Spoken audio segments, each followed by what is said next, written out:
কি রে কুটিলা, এ তো বৌমাকে খুঁজতে খুঁজতে রাত ভোর হয়ে গেল। তাই তো দেখছি মা, তার মানে তোমার বৌমার জন্য আমরা সারা রাত ঘুরে মরছি।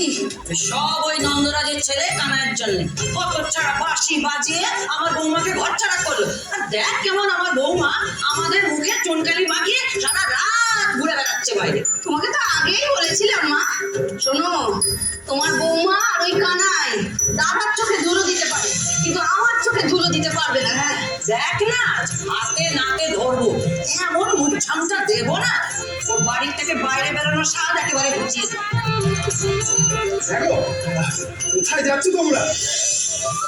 সকাল সকাল তোমরা কাউকে খুঁজছো নাকি? ও বাবা বলো না, এই তো তুমি আছো, একটু বলো না বাবা, আমার বৌমা রাধারানীকে তোমরা দেখেছো?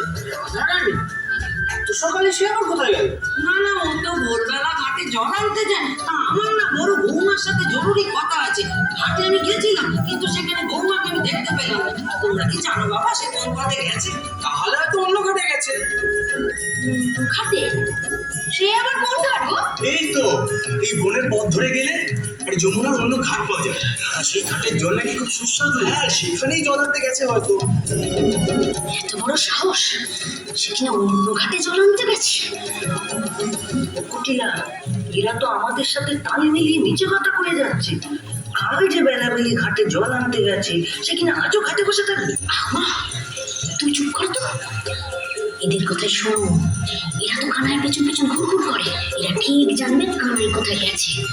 আর আমার বিশ্বাস কানাইয়ের কাছে পৌঁছতে পারলেই বউকে হাতে না হাতে ধরা যাবে। ও বাবারা, তাহলে একটু বলে দাও না বাবা যে ওই অন্য ঘাটে কোন পথে গেলে আমরা যেতে পারবো? আরে এই পথ তো খুবই সোজা গো।